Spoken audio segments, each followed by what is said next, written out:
Just over a century ago, half of the U.S. population was excluded from the democratic process, until the pioneers for women's suffrage showed what can be done when people say enough is enough. I spoke with journalist Elaine Weiss and the late Cokie Roberts about the American heroes who secured the women's right to vote. I'm David Rubenstein. All my life, I've been passionate about American history. I think that by learning from the past, we can better shape the future. I've spent years interviewing experts to learn more about the U.S. presidency and American power. In this series, I revisit these interviews and bring their stories to light.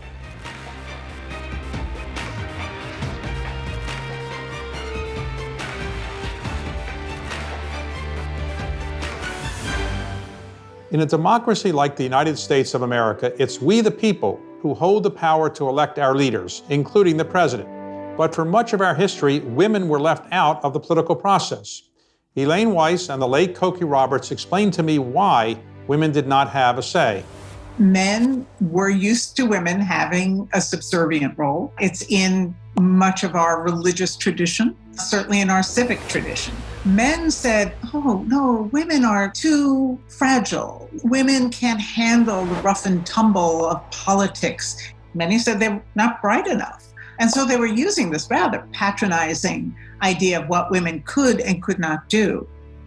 Now, to put people in the perspective of those days, women had the right to vote? No, of course not. Could they serve in office? No, women couldn't do anything. They couldn't own property? Married women could not own property. Their property was the property of their husbands, including the clothes on their backs, the jewelry in their ears. They were the property of their husbands. But by the mid-19th century, a new grassroots movement was growing, calling for women to obtain the right to vote. At first, despite being two distinct movements, women's suffrage shared momentum with the fight to end slavery. The idea of women's rights actually stems from the abolition movement. And the idea of all humans having the divine spark and having the right to freedom and a voice in their government really comes out of abolition. And so these are twin causes from the 1840s until after the Civil War. So the beginning of the women's suffrage movement in the United States is often thought to be the Seneca Falls Conference in 1848. What prompted the women to come together there? What it is the first publicly announced conference that's dedicated to the idea of women's rights. And then there's another one in Rochester just a few weeks later, and another one in Worcester, and then they become spread around the country and they become annual. Women agreed to put abolition first as the national cause, but expected to be included in suffrage amendments after the war. But in 1870, the ratification of the 15th Amendment granted African-American men the right to vote and left women out. This divided the suffrage movement.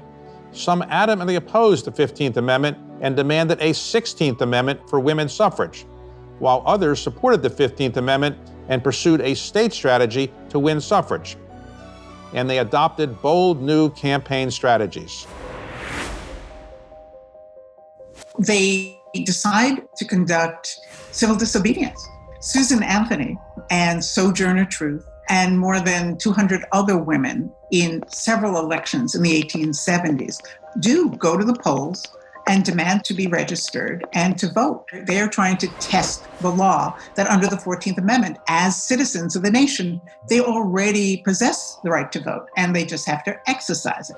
And as the face of the movement, the authorities come after Susan Anthony, and she is charged with illegal voting in a federal election and pleas to the public. Is it a crime for a U.S. citizen to vote? And of course, she is convicted. She refuses to pay the fine. Of course, she wants to bring this to the Supreme Court. She wants to go to prison. The judge does not allow it. He doesn't want a martyr in prison. But other people do bring a case to the Supreme Court.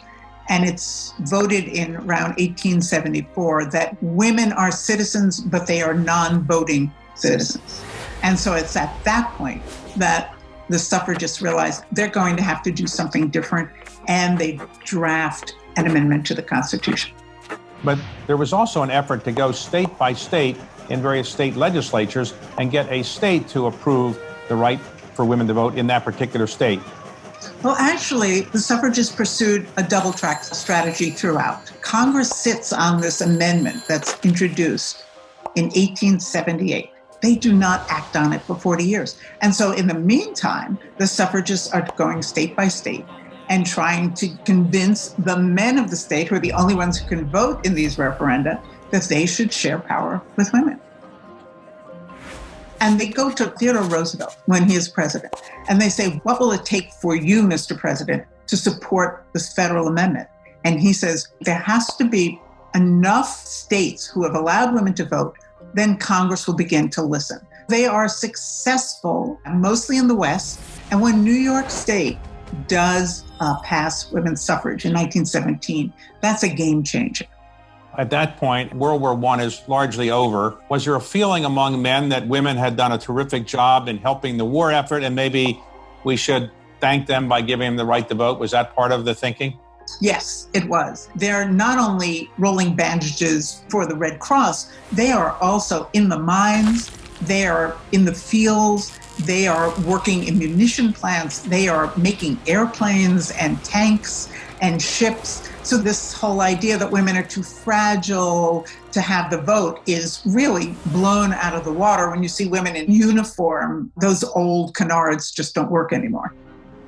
In the spring of 1919, the U.S. Congress finally passed the language that would become the 19th Amendment, granting women the right to vote. But the proposed amendment needed to be ratified by 36 states. By summer 1920, 35 states had ratified. Only one more was needed. That's when all eyes turned to Tennessee. There are a few other states outstanding, but they're also Southern, which will also reject the amendment, and Florida, the governor refuses to call its legislature back. So it turns out that Tennessee is the last best hope. But the suffragists descend on Tennessee and they take over the hotels, they start lobbying. Everyone descended on Tennessee, not only the suffrage leaders, but the anti-suffrage leaders from all around the country. So it's a wild time in Nashville. But then there's a young delegate, 24-year-old freshman delegate from East Tennessee, and he has been voting with the anti-suffragists all this time. He's up for re-election. His mentor is a rabid anti-suffragist, an anti-ratificationist in the Senate. Personally, he does feel that women should have the vote, but politically, it's very dangerous for him. And it just would be safer for him to duck and vote this down. And it comes down to this tie, 48 and 48. And young Harry Byrne realizes he can break that tie. And he has received a letter from his mother, and she's written to him and said, do the right thing, Harry, and be a good boy and vote to ratify. And in that moment, when he realizes he can kill the amendment or pass it, he has his mother's note in his breast pocket, and he changes his vote and he votes aye. Tennessee was the last of the necessary 36 states to secure adoption. The 19th Amendment became law on August 26, 1920. It was the culmination of over 70 years of struggle for women's suffrage. But in reality, it would take many decades of continued activism for all women, specifically Black women and other women of color, to gain access to the vote.